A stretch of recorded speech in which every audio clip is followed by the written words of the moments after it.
तो पुण्यात्मा दास को वो मूल ज्ञान प्राप्त है और इस मूल ज्ञान को जिस दिन से दीक्षा देना शुरू किया उसी दिन से ये यही मंत्र दे रहा है, यही ज्ञान बता रहा है। आज सभी सहयोगी सदग्रंथ उन महापुरुषों के अमृतवाणी भी आज समर्थन दे रही हैं कि हम जो कर रहे हैं वो सही चल रहे हैं। ये ज्ञान अभी तक छुपाना अनिवार्य था। उन महापुरुषों को सख्त निर्देश थे भगवान के और वो दृढ़ भगत थे, वो सच्चे भगत थे भगवान के, तो उन्होंने उस बात को दृढ़ता से पालन किया। नानक साहिब जी ने अपने पुत्रों को भी ये नाम नहीं बताए, केवल यही मंत्र बताए थे जो उन्होंने फिर आगे चल के छोड़ दिए इस कारण से कि ये तो इन ब्रह्मा विष्णु महेश की पूजा ये हम नहीं करेंगे, ये पूजा नहीं है। यही बात बिगड़ रही है क्योंकि हमें ज्ञान तो रहा ही नहीं। अब हमने किसी से उधार लोन ले रखा है, बैंक से ले रखा है या किसी और से ले रखा है। अब हम उसका टैक्स दे रहे हैं, उसकी मजदूरी कर रहे हैं। जैसे हम गवर्नमेंट से लोन ले लिया और उसका हम कर्जा उतारेंगे तो उसकी पूजा थोड़ी कर रहे हैं, वो तो हमारा कर्तव्य बना है।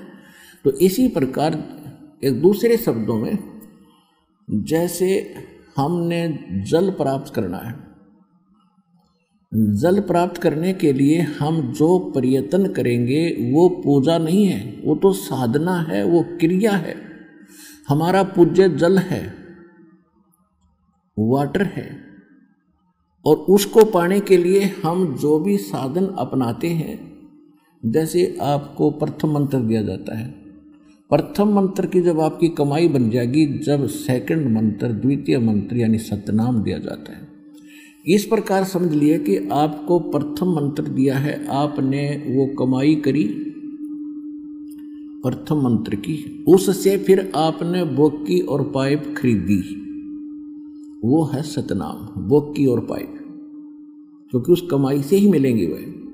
पहले आपने मजदूरी की उन 7 नाम की, पहले ये 5 नाम थे, क्योंकि पहले जो ये नाम दिया जाता, जो आपको दिया जाता है प्रथम मंत्र सत्सुकृत अवगत कबीर, तो लोग वैसे ही नहीं स्वीकार करते कि कबीर तो दानक साल है, ये कोई मंत्र हुआ। और गरीबदास पंथ में भी मेरे सतगुरु, मेरे गुरुदेव के अतिरिक्त इस ऊपरले मंत्र का कोई जाप नहीं करता था, और नीचे वाले को छोड़ देते थे, कहते ये तो मृत्यु के समय करना होता है, सत्यम यानी राम नाम सत्य है, इसको छोड़ दो। वो बीच वाले भी कोई कुछ जपता है, कोई वो भी नहीं जपते। तो कहने का भाव ये है कि ये मालिक की मेहर हुई है आपके ऊपर, आपका सौभाग्य के मनुष्य जीवन और ऐसे समय में। तो ये सब सिद्ध हो गया कि नानक साहिब जी के पंथ में ये रामदास जी की वाणी मैंने सुनाई आपको। रामदास जी तीसरे गुरु, सिख गुरु साहिब थे। पहले नानक जी, दूसरे अंगद जी और तीसरे रामदास जी हुए, और आगे फिर रामदास जी की ही संतति संतान ने ही 4-5 गद्दियाँ और चलाई हैं। तो कहने का भाव ये है कि ये मंत्र जो आज उन्हीं नानक साहिब की वाणी है, ये वैसे तो जो दास आपको सुना, लेकिन रामदास जी ने इसका पाठ किया था, इसका जाप करते थे।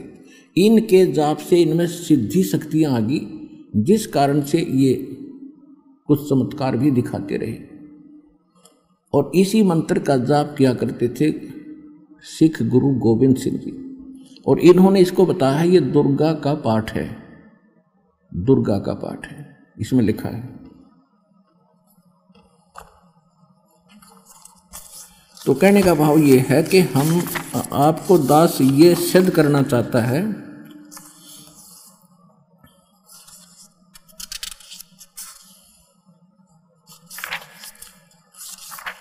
कि आप जो कर रहे हो वो मंत्र सही है, आप जो ज्ञान प्राप्त कर रहे हो वो ज्ञान सही है, इसके अतिरिक्त और कुछ नहीं है।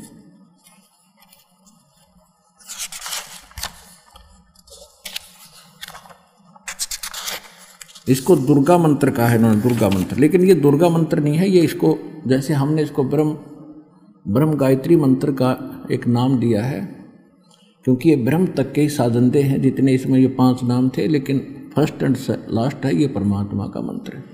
तो कहने का भाव ये है पुण्यात्माओं, तो ये भी स्पष्ट हुआ कि जो मंत्र आप कर रहे हो ये सही है। जैसे इनकी साधना, हम साधना कर रहे हैं, इनकी पूजा नहीं कर रहे। इनकी साधना करें। साधना क्या है? पूज्य वस्तु को पाने के लिए किया गया प्रयत्न, वांछित वस्तु को प्राप्त करने के लिए, इष्ट वस्तु को प्राप्त करने के लिए किया जा रहा प्रयत्न, उसको साधना कहते हैं। साधना पूजा नहीं होती। अब जैसे सतनाम का जो 2 अक्षर का मंत्र है, ये प्रथम मंत्र तो आपको संसारिक लाभ देगा यहाँ के, क्योंकि हमारे ऊपर बहुत घना ऋण हो गया है और यहाँ के प्रबंधक हैं ये गिने चुने दुर्गा जी, ब्रह्मा जी, विष्णु जी, शिव जी, गणेश जी, और इन्हीं से हमें प्राप्त होता है और इनका कर्जा हमारे ऊपर हो गया है। इस कर्ज को उतारने के लिए, स्वदेश जाने के लिए हमने इनसे ऋण मुक्त होना पड़ेगा। तो ये जो मंत्र आपके दिए जाएंगे ये इनको विशेष प्रभावित करते हैं। ये विवश है इसके प्रतिफल तुरंत देने के लिए। जैसे कई बार आपको उदाहरण देता है दास के, जैसे भैंसे को आप भैंसा भैंसा कहते रहो, वो नहीं सुनता है, और उसका एक कोड वर्ड है, विशेष मूल मंत्र है। उसको एक बार कर दे हुर्र, वो ऐसे देखेगा, और दूसरी बार कर दिया तो उधर भाग भी लेगा वो। तो ये वो मंत्र हैं हुर्र वाले, समझ लो। इन मंत्रों के जाप करने से, जब सही ढंग से आप जाप करोगे श्रद्धा से, ये सतर्क हो जाते हैं और ये विवश हो जाते हैं, खिंचे आते हैं। जैसे आपने देखा हो कई गारुड़ सर्प को दूर से बुला लेते अपनी बीन व्यान बगा बजा के, मंत्र मंत्र बोल के। तो ये वो मूल मंत्र है, अजब मंत्र है, गजब मंत्र है जो आपको प्राप्त है। आपको क्योंकि इजीली प्राप्त हो रहे हैं इसलिए इसकी वैल्यू कम लग रही है, लेकिन आज तक किसी को छींट नहीं लगी इन मंत्रों की, और भक्ति करके भी वो उनका जीवन निरर्थक रहा। अब इनकी कीमत समझना, इनको संभाल कर रखना। तो मूल मंत्र ये है कि हम इन मंत्रों का जाप करेंगे, हमारे पुण्य इनके पास डिपॉजिट होंगे, फिर आपको ये इस जीवन का सुख देना शुरू करेंगे इस मंत्र से। और प्रथम बार जो भक्त आते हैं उनको परमात्मा अपने कोटे से पुण्य देता है, इस दास के माध्यम से, आशीर्वाद के माध्यम से। तो उनसे आपको तुरंत राहत मिलती है। उसके बाद फिर आपको पैरों पर खड़ा होने के लिए ये साधना या मजदूरी बताई जाती है कि अब अपनी कमाई करो और अपने भंडार भरो भक्ति के। तो प्रथम मंत्र जब आप जाप करते हो उसके बाद आपको सतनाम दिया जाता है। सतनाम ये 2 अक्षर का है। ये भले ही इन मंत्रों में है, लेकिन इन मंत्रों का जैसे जड़ी होती है, जड़ी, उन जड़ियों को 5 का योग कर दिया जाता है तो उनका गुण अन्य होता है। और जब उन जड़ियों का 2 का योग करके खिलाई जाती है तो वही कुछ अन्य लाभ देती है। तो इसी प्रकार ये भ्रमित ना होना, क्योंकि जो भ्रमित गुरु लोग हैं वो तुम्हें भ्रमित कर सकते हैं। क्योंकि एक बार एक ऐसे नकली गुरु बच्चों के कहने से, शिष्यों के कहने से आ गया, उसने दीक्षा भी ले ली। वो मेरे से विवाद कर रहा था कि ये कौन से मंत्र हैं, सतनाम भी वही है, सारनाम भी उसी में, पहले वाले मंत्र भी उन्हीं में से दे रहे हो। मैंने कहा कि आप भगत ही नहीं हो जो सतनाम प्राप्त करके विवाद कर रहे हो। ये मंत्र प्राप्त करने से पहले का विषय था, और अब आपको अविश्वास है तो आप भक्त नहीं हो, आपकी भक्ति समाप्त हो गई है। जब पहले गुरु को उसी तभी बनाना चाहिए जब पूरी तरह संतुष्ट हो जाओ कि सचमुच जो ये कह रहे सारी सच्ची है। क्योंकि साची एक तो वर्बली होया करे, तो प्रमाणित है, सदग्रंथों से आपके रूबरू किया जा रहा है, महापुरुषों के जो है प्रमाण दिए जा रहे हैं कि उन्होंने ये भक्ति की, उन्होंने ये भक्ति की, उन्होंने ये भक्ति की, जिनको आप मोक्ष प्राप्त मानते हो, और उसके बाद ऐसा करें। तो वो उन बच्चों को भ्रमित कर रहा होगा जो उनके पूर्व के शिष्य थे। तो आप सभी को एक सामूहिक संकेत दिया जाता है कि ऐसे लोगों को आप स्वयं ही निपटो, उनको उत्तर दो जो दास आपको बता रहा है। तो इसी प्रकार ये वही मंत्र, फिर उन महापुरुषों ने यही जाप किए। फिर एक तो परमात्मा और परमात्मा की विशेषात्मा जो बता रही है वो फाइनल है। अगर हमें अपनी बुद्धि सही होती तो आज से पहले हम जान लेते इनको, आने की आवश्यकता क्या थी आपको। तो यहाँ आए हो तो दास जो बोले उन्हें फाइनल समझ लेना, प्रमाणित समझ लेना, कभी रजिस्ट्री कैसे समझ लेना।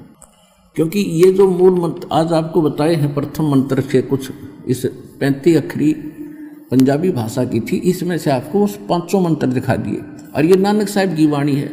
नानक साहिब जी के कब लगभग 200 वर्ष सतलोक गमन के बाद ये संग्रह की गई थी उनकी वाणी कहीं कहीं से। तो उसके बाद भी कुछ वाणियाँ रह गई थी, तो उन महापुरुषों ने बाद में अलग से छपवा ली। और इसको गुरु ग्रंथ साहिब में इसलिए भी नहीं रखा होगा कि ये तो उन्हीं ब्रह्मा विष्णु महेश के मंत्र हैं, इनको छोड़ दो। इसी प्रकार आज ये आपके रूबरू कर दिया दास ने। और दास पहले भी कहा करता था कि ये 5 नाम जब जाप करा करते नानक साहब, और यही बताया करते थे, लेकिन सतनाम उन्होंने किसी को नहीं बताया। अब जो प्रसंग चल रहा है कि प्रथम मंत्र, ये इनकी पूजा नहीं है, ये तो हम मजदूरी करके और इनका ऋण उतार रहे हैं। जैसे आपने लोन ले रखा है, या आपके ऊपर कोई बिजली का बिल ज़्यादा है, कनेक्शन कट गया, आप भर नहीं सके, टेलीफोन का बिल नहीं भर सके, कनेक्शन कट गया, तो सुविधाएं समाप्त हुई। उन सुविधाओं को पुनः प्राप्त कराया जाता है। एक गुरु जो है परमात्मा का कृपा पात्र आपका गारंटर बनता है, आपका गारंटर बनता है, जमानती बनता है, और इन ब्रह्मा विष्णु महेश के सामने जाकर कहता है इनके ये चालू करो, इनके कनेक्शन चालू करो, ये आपका टैक्स किस्तों में देंगे। तो ये तुरंत चालू कर देते उस गारंटर को बीच में आने से। तो यहाँ आते ही आपके वो कनेक्शन चालू हो जाते हैं।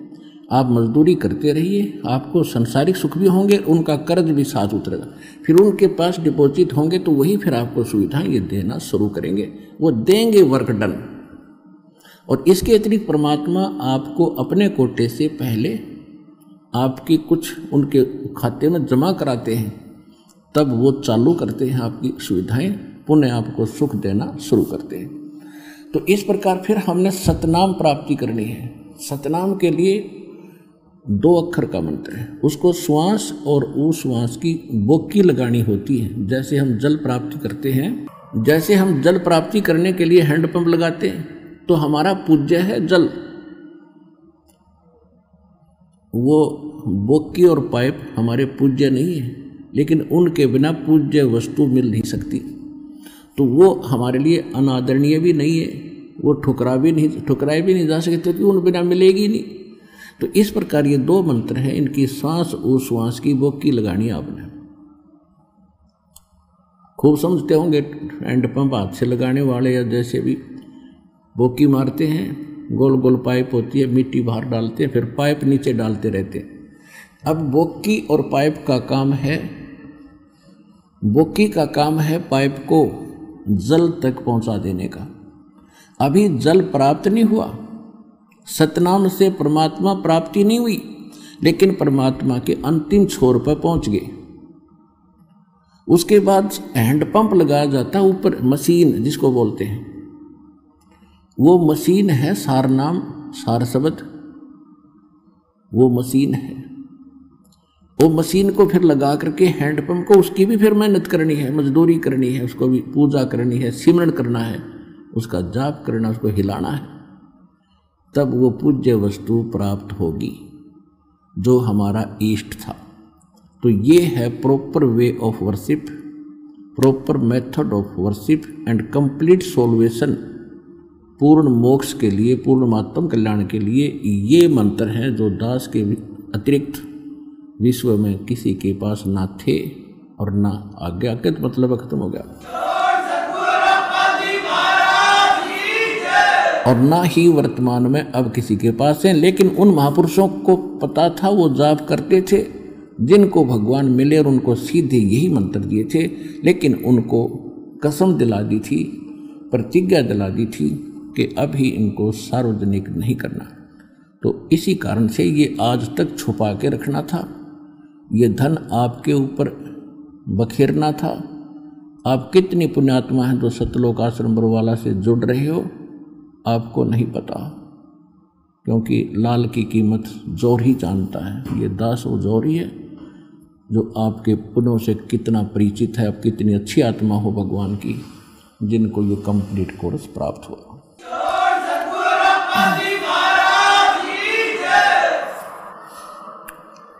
तो हम उसी प्रसंग पर आते हैं।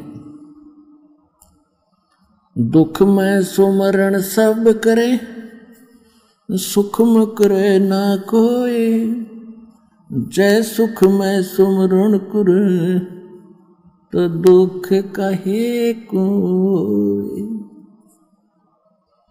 अब सुमरण करे किसका? राम नाम रटते रहो जब तक घट में प्राण, कभू तो दीन दयाल के बनक पड़ेगी कान। अब राम नाम रटते रहो। अब देखो परमात्मा की इस वाणी को हम कहाँ सेट करा करते कि श्री रामचंद्र पुत्र दशरथ अयोध्या के राजा। हम ये आइडिया लगाया करते थे कि कबीर साहब भी उसी राम के पुजारी थे, श्री दशरथ पुत्र के। नहीं, तुम कौन राम का जपते जापम, तात कटे नयति नूतापम। तुम कौन राम का जाप जप रहे हो जिसे तुम्हारे 3 ताप भी नहीं समाप्त हो रहे। 3 ताप में प्रेत बाधा, किसी के द्वारा कोई जंतर मंत्र घाल डाल दी हो वो भी समाप्त ना होते, और किसी ने श्राप दे दिया हो, किसी ने बद्दुआ दे दी हो, कहते ये भी समाप्त ना हो सकते तुम्हारे उन रामों से, उन भगवानों से। तुम कौन राम का जपते जापम, और ताते कटे न ये 3 तापम। अब परमात्मा धर्मदास साहिब जी, क्योंकि वो भी वैष्णव संप्रदाय से हिंदू धर्म के पुजारी थे और श्री कृष्ण जी के, श्री विष्णु जी के विशेष पुजारी थे। शंकर जी की भी साधना वो साथ साथ किया करते थे, जैसे हम सभी करते हैं हिंदू धर्म में जन्मे प्राणी।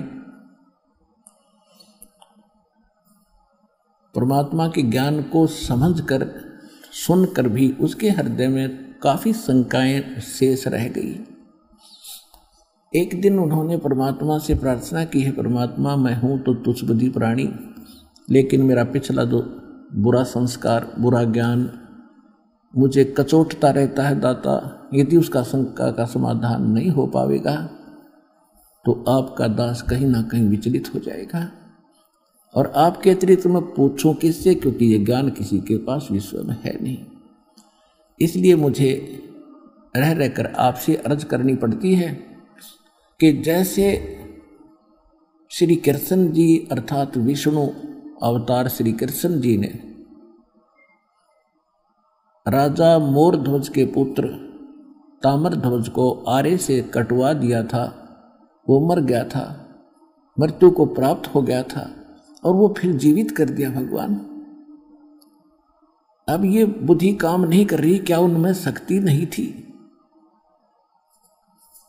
परमात्मा समझ गए कि काल तो अभी इसके बैठा है बुद्धि के अंदर। परमात्मा ने कहा बेटा बहुत अच्छी बात है कि शंका का समाधान करवा ही लेना चाहिए, अन्यथा फिर ये बहुत हानिकारक हो जाता है। अब सुन ले बात। वही श्री कृष्ण जी महाभारत के युद्ध में, जिसमें अभिमन्यु की मृत्यु चक्रव्यूह में हो गई थी, पांडवों का इकलौता पुत्र था, श्री कृष्ण जी का सगा भांजा सुभद्रा पुत्र अभिमन्यु था, जो श्री अर्जुन के ब्याही थी सुभद्रा, और उस अभिमन्यु को श्री कृष्ण जीवित नहीं कर सका। तब कहाँ गई थी बेटा वह शक्ति उस तेरे भगवान की? हमारी तो इतनी बुद्धि थी, फेल हो गया। हाँ, यह बात तो आपकी सही है जी। उस समय तो घना जरूरी था उसको जीवित करना। सुभद्रा रोए, 5 पांडव रोए, 5 पांडवों का कुल नाश हो रहा था,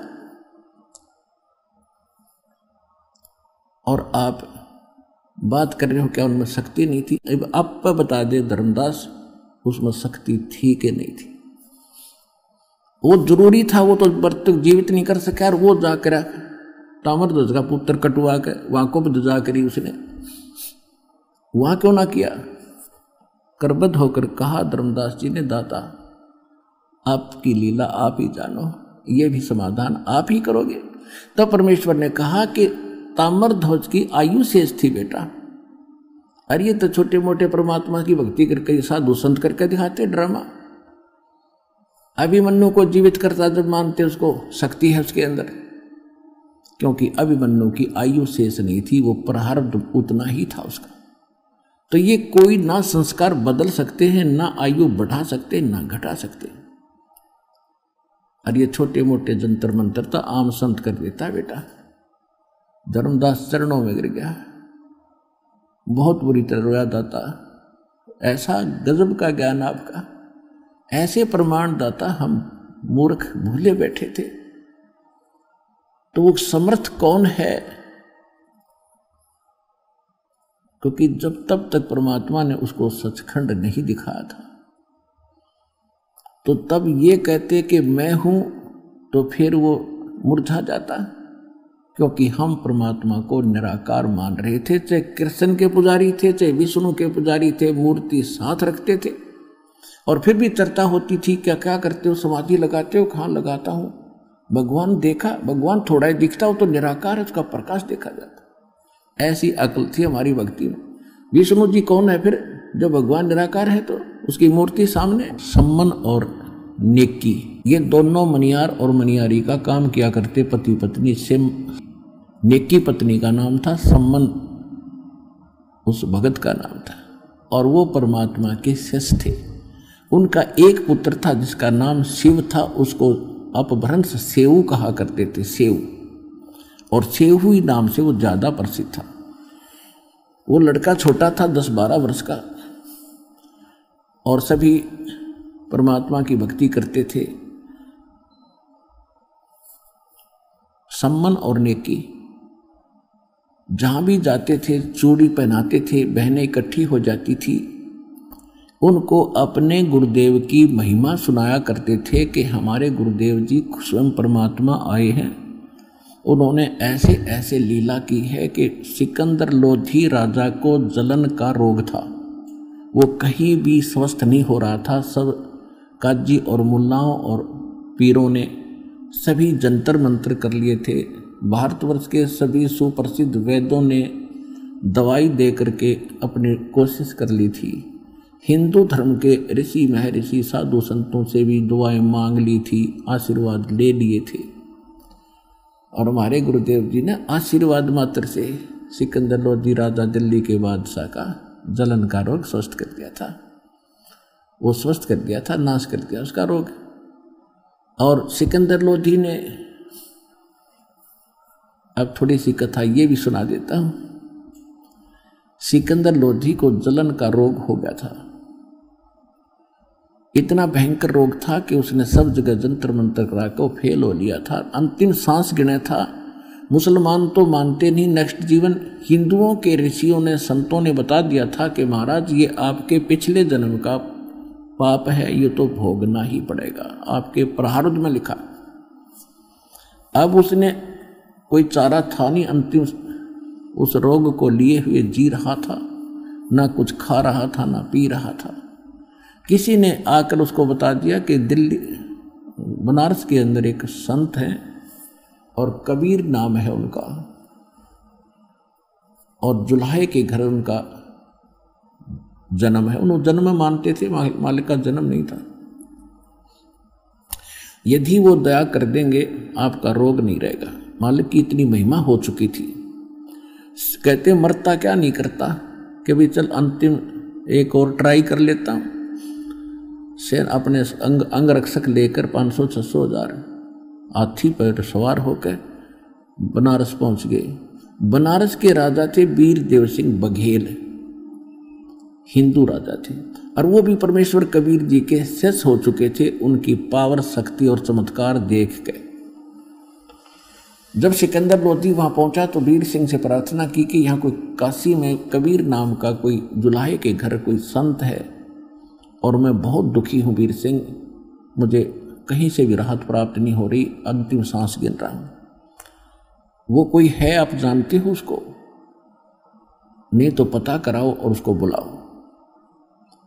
अब क्योंकि वीर देव सिंह बघेल मालिक के ज्ञान से और शक्ति से परिचित था, और उधर से दिल्ली का सम्राट और वो छोटा राजा एक नरेश अक्षेत्रीय, उस सम्राट के सामने वो नो नहीं कर सकता, यस ही करना पड़ता है। तो उसने एक तरकीब से बात की कि महाराज जो आपका हुक्म वही होगा, लेकिन वो संत परम संत हैं, मैं उनको खूब जानता हूँ, और उन्होंने रजा कर दी तो आपका रोग नहीं रहेगा। तो कहा जल्दी बुला के ला, देर ना कर, मैं तो एक एक सांस गिन रहा हूँ, दुख से बहुत पीड़ित हूँ, आग लगी पड़ी है पूरे शरीर में। तो वीर सिंह ने कहा कि जो आपका हुक्म वही होगा राजन, लेकिन कहते हैं मैं सुनता हूँ उनके विचारों को कि संत साधु को बाई ऑर्डर नहीं बुलाना चाहिए, और यदि हम बाई ऑर्डर बुला भी लेंगे, उन्होंने रजा नहीं बख्शी, तो हम वहीं के वहीं फिर रह जाएंगे।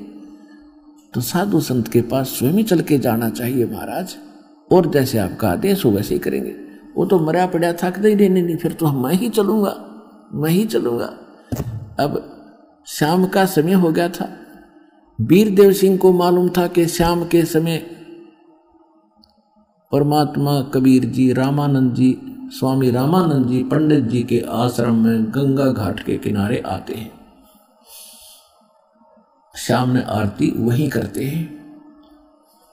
और रामानंद जी को परमात्मा सचखंड लेकर गए थे। जब पंडित जी माना था तो सतलोक में देख लिया था भगवान को, और अपराध मुझसे होगा नहीं। परमात्मा बोले मेरा आदेश समझ लो, नहीं तो आने वाले समय में ये नकली लोग कहा करेंगे कबीर जी ने कौन सा गुरु बनाया था, गुरु की आवश्यकता ही नहीं है, ये दाव लग जाएगा काल का। तो रामानंद जी विवश होकर के उनके इस बात को माना था। तो रामानंद जी एज ए गुरु और शिष्य का केवल निर्वाह कर रहा था, उसको आत्मा से पता था ये शिष्य नहीं भगवान है। अब शाम के समय वीर सिंह बघेल काशी नरेश और भारतवर्ष का सम्राट, दिल्ली का बादशाह, उस समय भारत बहुत बड़ा था। अफगानिस्तान, बलोचिस्तान, पूर्वी और पश्चिमी पाकिस्तान, इराक, ईरान तक ये भारत एक ही था, और दिल्ली का बादशाह सबका कंट्रोलर होता था। छोटे छोटे नरेश ऐसे छोटे छोटे बना रखे थे, वो सब उसके अधीन थे। दिल्ली का बादशाह और सिकंदर लोधी और साथ में वीर देव सिंह बघेल, ये दोनों चल पड़े आश्रम की ओर। कबीर साहब तब तक पहुंचे नहीं थे उस रामानंद जी के आश्रम में। तो वीर देव सिंह को मालूम था कि रामानंद जी मुसलमानों से नफरत करते हैं, और मैं कहूँगा तो ये मेरे से नाराज हो जाएंगे। गेट पर जाकर द्वार पर खड़े हो गए कि राजन यहाँ खड़े हो जाओ। द्वारपाल खड़ा था, सेवक उससे कहा भाई स्वामी जी से कहिएगा दिल्ली के सम्राट सिकंदर लोधी आए हैं, आपका दर्शन करना चाहते हैं। और कबीर, पहले तो उन्होंने पूछा कि कबीर जी आ चुके हैं, तो द्वारपाल सेवक ने कहा जी अभी आए नहीं है, आने ही वाले हैं। तो सिकंदर लोधी ने कहा कि चलो तब तक अंदर विश्राम कर लेते हैं, साहब संत के दर्शन करते हैं रामानंद जी के। तो वीर देव सिंह बघेल ने कहा कि रुक जाओ, यहाँ का नियम है, पहले आज्ञा लेनी पड़ेगी गुरु जी से, महात्मा जी से। तो सेवादार से कहा कि भाई ऐसे कहिएगा दिल्ली के बादशाह आए हैं, और कबीर साहब जब तक आएंगे तब तक यहाँ इंतजार करना चाहते हैं आश्रम के अंदर, और आपका दर्शन भी करना चाहते हैं। अब द्वारपाल अंदर गया, शाम का समय था, मौसम ठीक सा था। बाहर उस आश्रम के अंदर वृक्षों के नीचे स्वामी जी बैठे थे आसन पे। रामानंद जी, द्वारपाल ने जाकर कहा महाराज ऐसे ऐसे दिल्ली के सम्राट सिकंदर लोधी आए हैं, और वो आपका दर्शन भी करना चाहते हैं, और कबीर जी से उन्होंने मिलना है, तब तक आपके इस आश्रम में इंतजार करने के लिए अंदर आना चाहते हैं। रामानंद जी ने कहा कि उनको कहो वो बाहर खड़ा इंतजार कर ले, वो मांस मिट्टी खाने वाले मलेच्छ हैं, और हम इन मुसलमानों से को इस आश्रम में अलाउड नहीं कर सकते। अब वो बोलता उनने भी सुन रहा था, क्योंकि इतना बड़ा आश्रम नहीं था, बगीचा ऐसा था, झोपड़ी डाल रहे थे एक दो। उन दोनों ने भी सुन लिया कि रामानंद जी ने नकार दिया। द्वारपाल ने आकर बताया कि महाराज जी ने आपको मना कर दिया, क्योंकि आप मुसलमान हो, और मुसलमान इस आश्रम में प्रवेश नहीं कर सकता। अब कहते हैं तप से राज और राजमद मानम और जन्म तीसरे शुक्र स्वान। राजा तप से बनता है और राजा के अंदर अभिमान होता है और अभिमान उसका सबसे बड़ा दुश्मन होता है। उसने सोचा रे 2 कौड़ी का बाबा जी है, एक एकड़ में आश्रम बना के अपने आप को इतना महत्वशाली समझता है, मुसलमानों से नफरत करता है, निकाल के तलवार और चल दिया अंदर। ये कौन रोके? द्वारपाल की हिम्मत। सामने जाके गुस्से में रामानंद जी की गर्दन काट दी। अब ये मन का सांग है, सारा मन का खेल है, ये पापी है मन, ये काल है। पहले जुल्म करवाता है और फिर उसका दंड भुगतवाता है। अब जब उसने वो विनाश कर दिया ना, तब अकल ठिकाना आएगी। को तेरे की आया था रोग कटवाने, ये तो अब और बढ़ा ली समस्या। कहने लगा वीर सिंह चल वापस, मेरे तो उल्टे लाग रहे हैं, मेरे तो बुरे दिन हैं, चाहता हूं भला करना और करवाना और होता है बुरा।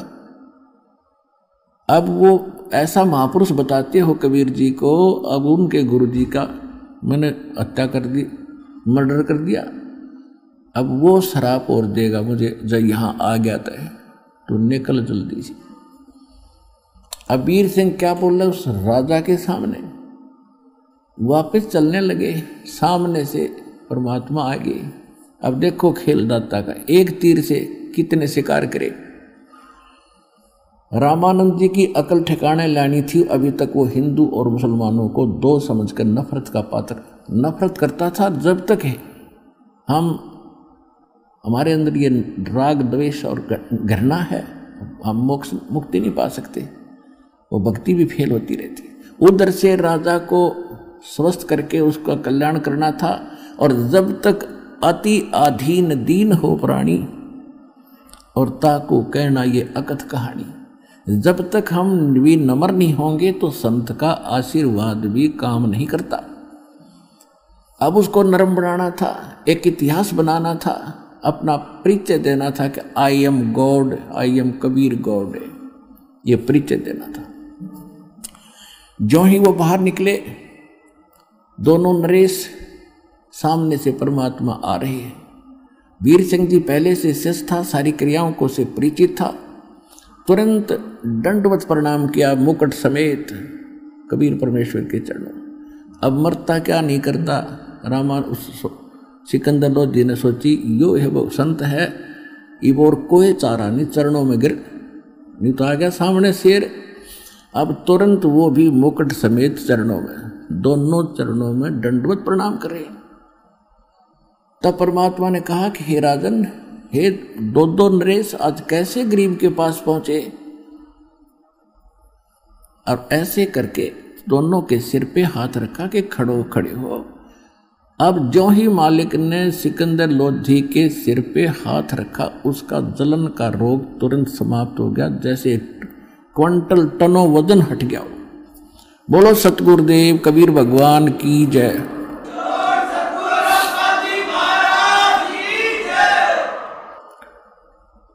अब वीर सिंह तो खड़ा हो लिया, सिकंदर ना उठे, क्योंकि उसको पता लगे तो अल्लाह अकबर है, ये तो खुद भगवान आए हैं। ओए होए, आशीर्वाद से सब रोग नाश, ऐसा स्वस्थ शरीर हल्का फुल्का हो गया।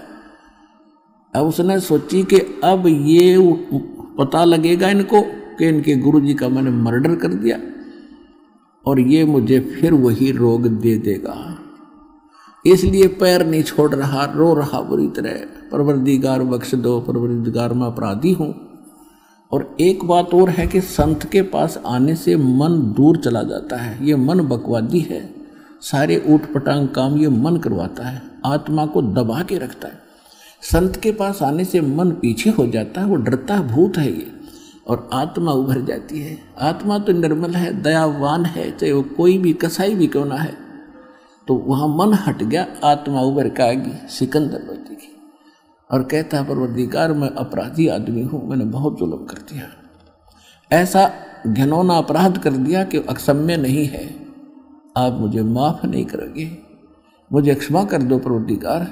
परमात्मा बोले भाई कोई बात नहीं, क्या हो गया, ये तो सारा संसार ही गलतियों का पुतला है। संत के पास आते हैं तो बुराइयां छुड़ाई जाती हैं। आप परमात्मा अंतर्यामी जाने थे वो तो सारी, कि नहीं महाराज मैंने बहुत जुल्म कर दिया है, आप अक्षमा नहीं कर सकते, आप अक्षमा कर दो मुझे।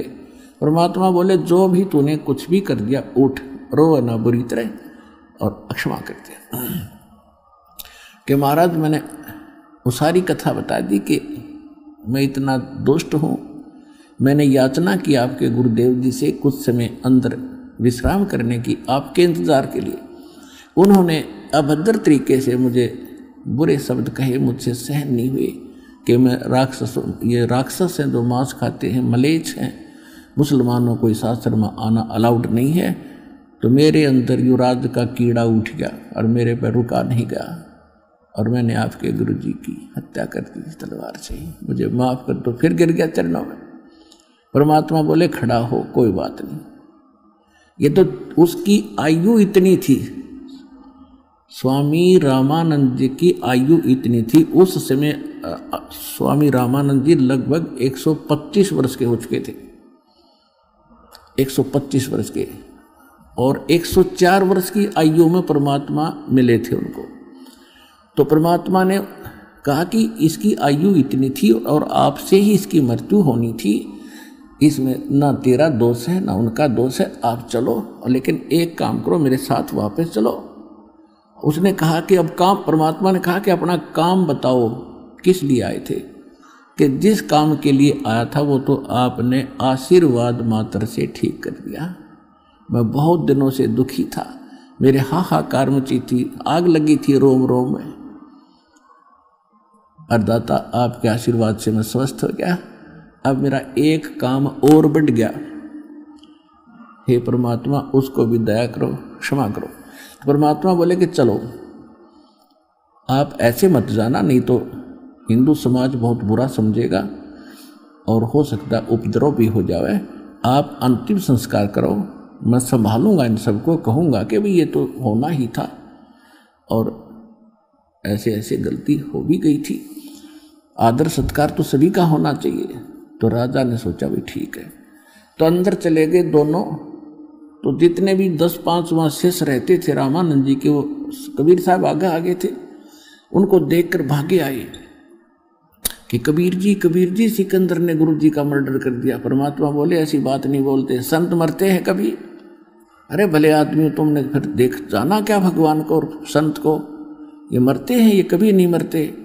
और कौन किसको मारता है, ये संस्कार अपने प्रारंभ भोगना होता है सबको। उनको ऐसा करे थे। इतने में सिकंदर लोधी और वीर सिंह पीछे पीछे आ गए। वो फिर सुन्न हो गए, क्यों? तो फिर आ गया भाई सिकंदर लोधी, फिर आ गया। वो तो चुप हो गए, कत्ती एक साइड में खड़े हो गए। तब परमात्मा ने स्वामी रामानंद जी के जो 2 भाग हो गए थे, गर्दन अलग और धड़ अलग पड़ी थी दूर दूर, और कपड़ा डाल रखा था, वहाँ खून रक्त का सरवाह हो गया था। अब परमात्मा कबीर साहब ने दंडवत प्रणाम किया चरणों की ओर, उस मृतक शरीर के स्वामी रामानंद जी के मृतक शरीर को, और चरण पकड़ के कहा गुरुदेव उठो, संध्या आरती का समय हो गया है, और उठो, देखो दिल्ली के बादशाह और काशी नरेश आपके दर्शनार्थ आए हैं। इतना ही कहा था, वो गर्दन दूर से उठकर रामानंद जी के गर्दन पर लग गई, निशान भी नहीं था और जीवित हो गया। बोलो सतगुरु कबीर भगवान की जय।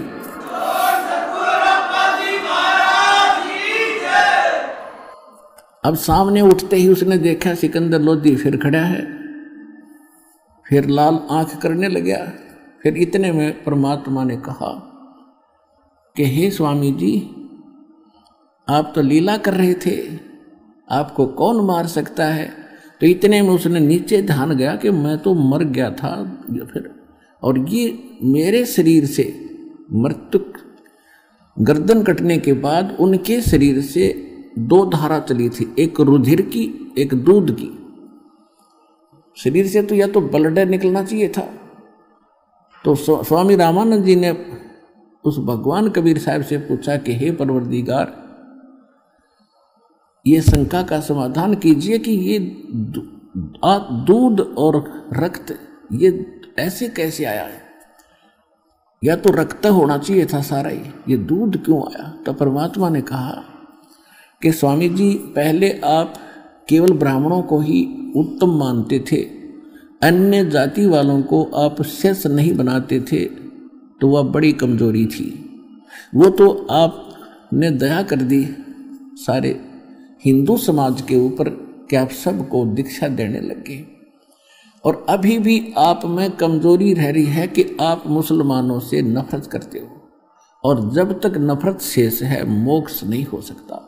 इसलिए आपके ब्लड में अभी तक आपके शरीर में 50% प्योरनेस है, प्योरिटी है, आधे शुद्ध हुए हो, और जिस दिन आप पूरे मानव और प्राणियों को एक समझ लोगे उस दिन आप मोक्ष के अधिकारी हो जाओगे। इसलिए आप अभी अधूरे हैं दाता।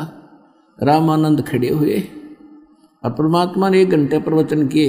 हिंदू और मुसलमान दो नहीं हैं, दो कहे जो नरक में जावे, एक खुदा के बच्चे हो तुम, सब एक घर से आते हो तुम, या अपने आप अलग अलग जाति और मजहब बनाकर भ्रमित हो जाते हो। हिंदू और मुसलमान सब परमात्मा के बच्चे हैं, ईसाई हो चाहे सिख हो, सिख तो जब तक थे नहीं।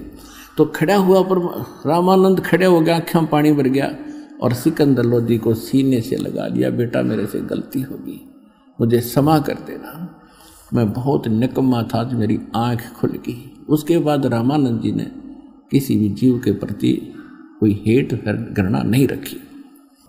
तो फिर सिकंदर लोधी ने कहा कि भगवान, ऐसे अच्छे विचार आपके और ऐसे महापुरुष, क्योंकि उनका कति विश्वास दृढ़ हो गया था कि ये अल्लाह अकबर है, अपने हाथों से काटा आदमी को और सामने जीवित कर दिया, रेजिटिज बैठा है, और ऐसा भयंकर रोग जो आज तक किसी मुसलमान के, किसी काजी मुल्ला और किसी से ठीक नहीं हुआ, ना हिंदू धर्म के किसी वैद और जंतर मंतर करने वाले ऋषियों से ठीक हुआ, और महापुरुष ने तुरंत ठीक कर दिया। तो ये परमात्मा आए और मेरे सामने जीवित कर दिया। ओए होए। तो उन्होंने कहा कि परवरदिगार, एक बार दिल्ली चलो, आप दिल्ली चलो दाता, वहाँ तो आग लगी पड़ी है, हिंदू और मुसलमान की आपस में ऐसा झगड़े होते हैं, आपके विचार सुनेंगे, हो सकता है सभी की बुद्धि ठिकाना आ जाए। परमात्मा बोले, हम ऐसे नहीं चलते, जो हमारा कोई दीक्षा लेगा तो हम चलेंगे, हम मेरा शेष बनता उसके साथ जाते हैं, ऐसे वैसे नहीं जाते हम किसी। तो सिकंदर लोधी बोला, जी वो क्या करना पड़ेगा शेष बनने के लिए? आपने ये करना पड़ेगा, मांस नहीं खाना होगा, छूना भी नहीं होगा, और किसी को सजा गलत नहीं देगा, न्याय करेगा, किसी को सताएगा नहीं। तो उसने कहा, जी ठीक है, मांस नहीं खाऊंगा, और तेरे राज्य में कोई भी जीव हिंसा ना हो। तो यहां वो व्यवस्था जाहिर करता है कि भगवान, आप तो जानी जान हैं, मैं मांस नहीं खाऊंगा, लेकिन जीव हिंसा का प्रतिबंध मैं लगा नहीं पाऊंगा, क्योंकि ये मुसलमान समाज बहुत ज़्यादा है, आप भी जानी जान हो। तो परमात्मा ने ये कंडीशन लूज कर दी कि ठीक है, तू मांस नहीं खाएगा और कोई बुराई नहीं करेगा, बीड़ी शराब तम्बाकू हुक्का भी प्रयोग नहीं करेगा। मुसलमान हुक्का बड़ी चाव से पीते हैं, वैसे सारे पीने लगे, तो उस समय वो पीते थे, तो उसने कहा कि नहीं, वो सब मान नहीं सकते, और परमात्मा ने उनको अपना शिष्य बनाया। तो कहने का भाव ये है कि अब सम्मन और नेकी दोनों जहाँ भी जाते थे और बहनों को चूड़ियाँ पहनाते थे, तो ये जिक्र किया करते थे, ऐसे ऐसे कथा सारी सुनाया करते थे। तो वो जितनी बहनें थी वो मजाक करती थी बाद में कि ऐसे तुम्हारे गुरु, इनके गुरु होते तो इनको ऐसा ऐसा दारिद्र है इनके ऊपर, इतने निर्धन है, समय पर कई बार आटा भी नहीं होता, मांग कर ले जाते हैं, तो ये इनको क्यों ना धनी बना देता। तो उनको भी एक आदमी ने टोक दिया था ऐसे ही कह करके कि यदि ऐसे तुम्हारे गुरु हैं तो तुम्हें धड़ क्यों नहीं देते। लेकिन वो दृढ़ भगत थे, संसार की बातों पर विश्वास नहीं करते थे। हम मार खाते यहाँ, जैसे एक भक्त मुझे कई कहते हैं कि जी मेरी पत्नी बीमार है, मुझे रोग था वो तो ठीक हो गया, अब मेरी पत्नी नहीं स्वस्थ हो रही है, मैं किसी को समझाता हूँ तो कहते हैं तो अपनी पत्नी को तो ठीक करा ले फिर बात बताना। तो बच्चों यहाँ भ्रमित ना होना, आप अपनी क्रिया विश्वास के साथ करते रहना, समाज की तरफ देखकर आप भगवान से दूर ना होना, फिर मालिक साथ नहीं देगा। अगर आपके मन में यह बात आ गई कि लोग क्या कहेंगे, मुझे मेरी पत्नी को तो लाभ हुआ ही नहीं है, तो आप भी छोड़ दोगे भक्ति और उसको तो फिर होना ही नहीं था। तो उसकी कोई चाकरी में कमी है, उसकी कोई सेवा में कोई मर्यादा में त्रुटि है, इस कर से जब आपको लाभ हो गया और पत्नी को हो नहीं रहा, क्या भगवान दो हैं? मालिक तो वही है। अब जैसे एक मेन पावर आई है लाइट की, बिजली की, और उसको 2 घरों में कनेक्शन है, एक के सब पंखे चल रहे हैं, दूसरे का नहीं चल रहे, कनेक्शन उसी से है। लाइट तो सेम है, बिजली तो सेम पावर की है, उसके क्यों नहीं चल रहे? कोई डिफेक्ट है उसकी लाइट में, आगे कोई कनेक्शन में डिफेक्ट है, उसको चेक करो और फिर देखो होंगे क्यों नहीं। तो इस प्रकार वो दृढ़ थे कि इनको कहने दे, हमने तो भगवान की वाणी पर विश्वास है। कबीरा सब जग निर्धना और धनवंता ना कोई, और धनवंता सो जानिए जिस पर राम नाम धन होए।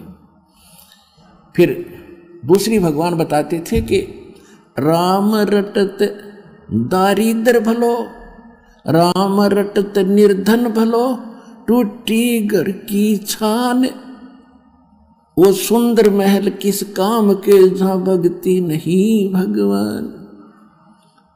और फिर क्या बताते हैं? राम नाम रटते रहो, राम नाम रटते रहो, जब तक घट में प्राण, और कभू तो दीन दयाल के बनक पड़ेगी कान। ये फार्मूले बताए परमात्मा ने दल डांटने के लिए इस भक्ति मार्ग पर, सच्ची भक्ति पर। इनको अपना कर, इनको अप्लाई करके तब आगे बढ़ना आप सफल होगे। तो उनको ये था कि कदे तो दीन दयाल के भनक पड़ेगी कान, क्या उससे छुपा है? जब हम उसके हो चुके हैं तो भगवान से क्या छुपा है? क्या उनको पता नहीं हमारी निर्धनता और हमारे दुखों का? लेकिन हमें जो धन मिल गया है वो किसी के पास नहीं है। उनको इतना विश्वास था, वो उन बहनों की बातों पर परमात्मा के प्रति अविश्वास नहीं आने देते थे। तो इसलिए कहा कि सत न छोड़े सूरमा और सत छोड़े पतदा और सत के बांधे लक्ष्मी फिर मिल गया। कि सत न छोड़ना, अपनी मर्यादा पर दृढ़ रहना, विश्वास रखना, देखना खेल दाता के आन देश में।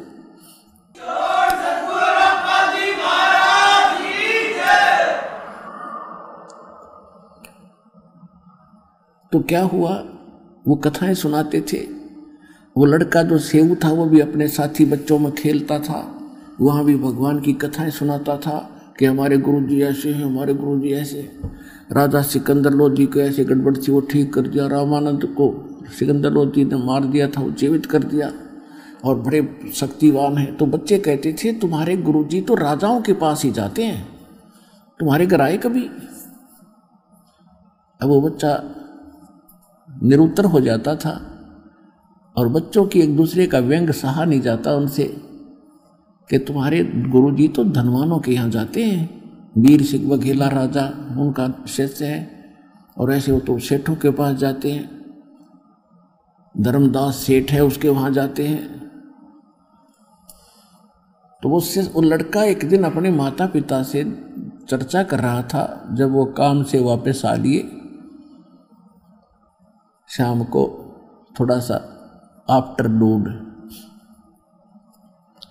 आंगन में बैठे यही चर्चा चल रही थी, भगवान की चर्चा चल रही थी। क्योंकि जिस घर में मालिक का प्रवेश हो गया वहाँ दूसरी बात खत्म हो जाती है। भगवान का गुण गान, उनकी चर्चा, उनका मंत्र, सत्संग में सुने हुए विचार घर में जाकर दोहराए जाते हैं। शेष परिवार वाले भी सुनते हैं, हमें बताओ क्या क्या क्या बताया, और उन ही आगे की और भी चर्चाएं परमात्मा की ही चला करती हैं।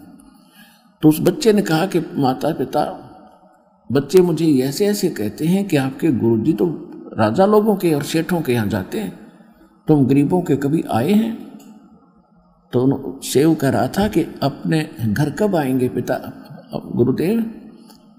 तो नेकी बहुत बुद्धिमान थी, कहने लगी बेटा देखो भगवान अपने से दूर थोड़े ही है, उनके लाखों से बताओ किस किस के घर जाएंगे। उन्होंने ज्ञान दिया, आशीर्वाद दे दिया, हमारे साथ हैं पल पल में, कि वो तो बात ठीक है माता जी, लेकिन बच्चे मुझे मजाक करते हैं कि तुम्हारे गुरु जो राजाओं के यहाँ जाते हैं, तुम्हारे घर आए हैं कभी?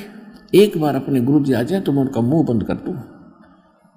तो माता पिता कहने लगे बेटा ऐसी हीन भावना मत ला, और तेरी भगवान पर अविश्वास हो जाएगा, उनकी बातों में मत जा, परमात्मा हमारे साथ है, दूर थोड़ा ही है। नहीं वो बात तो ठीक है माता जी, एक बार वो आ जाए ना गुरु जी अपने यहाँ तो फिर तो बात ही कुछ और हो। ऐसा कह के उसकी आंखों में आंसू आ गए कि बच्चे मुझे बहुत व्यंग करते हैं और ये संभव हो नहीं रहा क्योंकि उनके शिष्य गने हैं, गुरु जी हमारे यहाँ आ नहीं सकते। कहते हैं पहुंचूंगा क्षण एक में जन अपने के काज।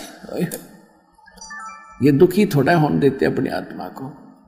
इतने में उधर से परमात्मा ने तैयारी की। एक कमाल नाम का शिष्य था जो परमात्मा ने जीवित किया था मुर्दे से, एक मुर्दा बहता हुआ आ रहा था। शेख तकी नाम का एक सिकंदर लोधी का धार्मिक गुरु था, मुसलमान। वो बहुत ईर्ष्या करने लग गया था परमात्मा से, जिस कारण से उसने एक कंडीशन रख दी थी कि कोई मुर्दा मेरे सामने जीवित करके कबीर साहब दिखावें तो मैं मानूं कि ये कोई अल्लाह का पैगंबर अवतार है, अन्यथा मैं नहीं मानूंगा और मुसलमान धर्म को भड़का दूंगा, धर्म के लोगों को, और सिकंदर तेरे विरोधी कर दूंगा मैं। क्योंकि वो धार्मिक गुरु था सिकंदर लोधी का और पूरे मुसलमान समाज पर उसका होल्ड था। तो सिकंदर लोधी घना चिंतित हो गया था कि यह बात ही बिगड़ेगी। समझ तो हो गया लेकिन रात जाओगा। उस चिंता से ग्रस्त देखकर परमात्मा ने कहा था कि सिकंदर लोधी इसको कह दो मुर्दा ले आवे कोई। तो उसी समय दरिया के किनारे ये बातें हो रही थी। उसी समय एक मुर्दा जो परिवार वालों ने अंतिम संस्कार करके जल प्रवाह कर दिया था। कुछ ऐसे कबीले हैं ना गाड़ते हैं जमीन में ना जलाते हैं, वो जल प्रवाह कर देते हैं। वो मुर्दा आ रहा था 13 साल के बालक का। परमात्मा ने उस मुर्दे को जीवित करके वहाँ सबके सामने प्रमाणित कर दिया था कि Kabir is God, I am God, Allah Akbar हूँ मैं।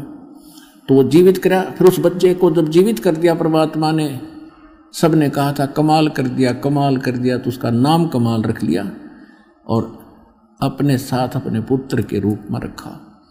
वो लड़का, उसमें थोड़ा अभिमान हो गया था कि मेरे जैसी सेवा कोई कर नहीं सकता।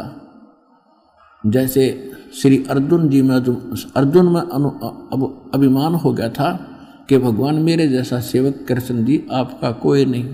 तो उसका भ्रम उसने निवारण किया था ताम्रध्वज के घर जाके, और मोरध्वज के घर जाकर जब उन्होंने अपने सामने बच्चे को काट दिया तब कृष्ण जी ने कहा था अर्जुन अब सेवक आप हो या ये है एक नंबर के, कि जी ये है एक नंबर के, मैं तो कदे भी ना कर सकता इसका, हमने बच्चे ने काट दूं।